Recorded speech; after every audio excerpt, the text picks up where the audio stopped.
Hey science lovers, welcome to bio with Vish. तो आज हम जो टॉपिक डिस्कस करने वाले हैं that is about Mendelian disorders. कि जो मेंडल के डिसऑर्डर्स थे वो क्या थे। ठीक है, सबसे पहले हम आज बात करने वाले हैं ऑटोसोम रिसेसिव ट्रेट या ऑटोसोम रिसेसिव डिसऑर्डर्स के बारे में। तो सबसे पहले इसके अंदर आ जाता है सिकल सेल एनीमिया। अब हमें पता है जो आरबीसी की शेप होती है वो क्या होती है, बाइकनकेव। अब सिकल सेल एनीमिया में क्या होती है, जो इसकी शेप है वो क्या हो जाती है, सिकल टाइप हो जाती है आरबीसी की शेप। अब क्यों होता है कि जो हीमोग्लोबिन का मॉलिक्यूल है, हीमोग्लोबिन की मॉलिक्यूल की जो बीटा ग्लोबुलिन चेन होती है, उस चेन के 6th पोजीशन पे क्या पड़ा होता है, ग्लूटामिक एसिड। ग्लूटामिक एसिड पड़ा होता है जब क्या है, आरबीसी नॉर्मल है। बट जब उसको क्या है, सिक्कल सेल एनीमिया हो गया, आरबीसी सिक्कल सेल हो गया, तो जो ग्लूटामिक एसिड है वो किस में चेंज हो जाएगा, वैलिन में चेंज हो जाएगा। जो GUG है that is for valine. Valine का क्या एक जेनेटिक कोड है, और जो ग्लूटामिक एसिड है दैट इज GAG। जो इसका A है दैट इज एडेनिन, जो है वो किस में चेंज हो जाएगा, यूरासिल में चेंज हो जाएगा। ग्लूटामिक एसिड किस में चेंज हो जाएगा, वैलिन में चेंज हो जाएगा, जिस वजह से आरबीसी की शेप चेंज हो जाएगी।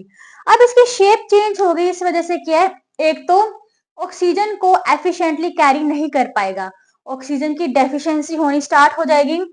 शेप इसकी ऐसी है सिक्कल टाइप, तो क्या है, कैपिलरीज आर्टरीज में ब्लॉकेज कॉज कर सकता है, जिस वजह से जो सर्कुलेशन है वो क्या हो जाएगी, कम हो जाएगी। और एक जो मेजर कॉज और क्या है, जो सिक्कल शेप होने के बाद जो आरबीसीज है वो क्या हो जाते हैं, वीक हो जाएंगे, इजीली ब्रेक हो जाएंगे। तो आरबीसी की भी क्या हो जाएगी, डेफिशिएंसी हो जाएगी, किसमें, सिक्कल सेल एनीमिया में। नेक्स्ट अगर हम बात करते हैं that is phenyl ketone urea की। अब फिनाइल कीटोन यूरिया में क्या होता है, इसके पास एक इंजाइम की कमी होती है, लैक होता है एक इंजाइम का। वो एंजाइम जो क्या है, फिनाइल एलेनिन, जो हमारा अमाइनो एसिड होता है फिनाइल एलेनिन, जो टायरोसिन में चेंज करता है, उस एंजाइम के इसके अंदर क्या है, डेफिशिएंसी हो जाएगी, कम हो जाएगा, जिस वजह से हमारी बॉडी में फिनाइल एलेनिन क्या हो जाएगा, अक्यूमुलेट हो जाएगा, इकट्ठा होना स्टार्ट हो जाएगा। इकट्ठा होने से क्या हो जाएगा, वो किस में चेंज हो जाएगा, फिनाइल पायरुविक एसिड में। जैसे जैसे हमारी बॉडी में फिनाइल पायरुविक एसिड अक्यूमुलेट होता जाएगा, it leads to mental retardation. ठीक है, इनबोर्न डिसीज है हमारी जो है फिनाइल कीटोयूरिया। ये है हमारी ऑटोसोमल रिसेसिव डिसऑर्डर्स। अब हम बात करेंगे जो सेक्स लिंक्ड रिसेसिव डिसऑर्डर्स होते हैं हमारे।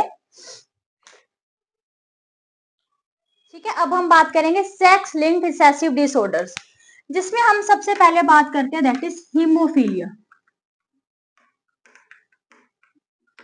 अब हीमोफीलिया क्या होता है, अब हमें पता है कि हमारे अंदर एक क्लोटिंग फैक्टर, एक क्लोटिंग प्रोटीन होती है जो क्या करवाती है, ब्लड क्लोट करवाती है। हीमोफीलिया के अंदर जो वो प्रोटीन है क्लोट करवाने वाली, वो क्या हो जाएगी, एब्सेंट। जिस वजह से अगर माइनर सा भी कट लग गया तो बॉडी में ज्यादा ब्लीडिंग होनी स्टार्ट हो जाएगी, और वो रुकेगी नहीं। ठीक है, तो ये फेटल भी हो सकती है, उस पर्सन की डेथ भी हो सकती है। अब इसके अंदर क्या होता है कि जो मदर है उससे डिजीज हमेशा ट्रांसफर होएगी सन को। ठीक है, और जो फादर है उससे डिजीज होएगी हमेशा डॉटर को। वैसे बहुत रेयर केसेस होता है कि मदर को डिजीज हो, फादर को डिजीज हो सकती है। ठीक है, बट अगर ये है कि मदर कैरियर है, फादर को भी डिजीज है, तो आगे अगर ट्रांसफर हो सकती है, तो ये क्या है, फेटल है ऑलमोस्ट।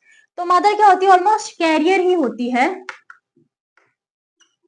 ठीक है, ये इंडिकेट करता है कैरियर को। बट अगर मैं दोनों पे रिप्रेजेंट करवा रही हूँ दैट मीन्स उसको क्या है, डिजीज।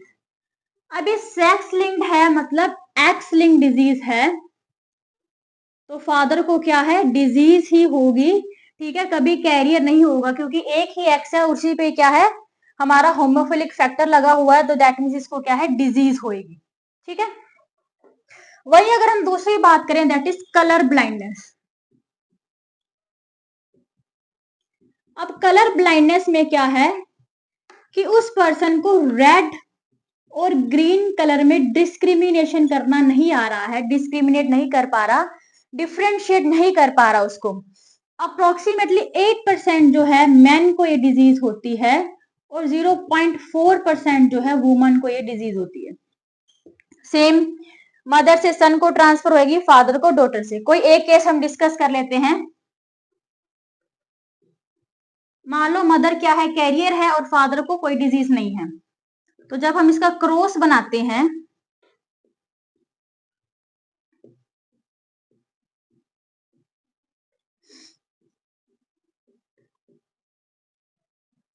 एक जो फीमेल चाइल्ड है वो क्या है, कैरियर है, बट जो सन है उसको क्या है, डिजीज होएगी।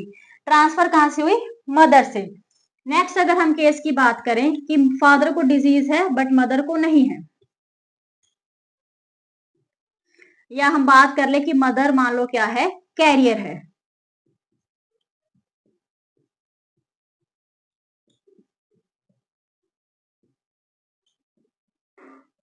ठीक है।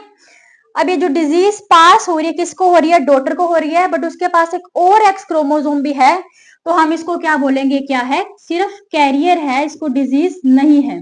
बट अगर मान लो मदर भी कैरियर है, ठीक है, मदर अगर कैरियर है तो क्या उनका एक केस क्या है, डॉटर को डिजीज है, और एक केस क्या है, सन को भी क्या है, disease. Same in the case of colour blindness और हीमोफीलिया, सेम ही केसेस रहेंगे, ठीक है। तो ये था आज का हमारा छोटा सा topic. Meet you in the next video with another topic. Till then bye bye, take care.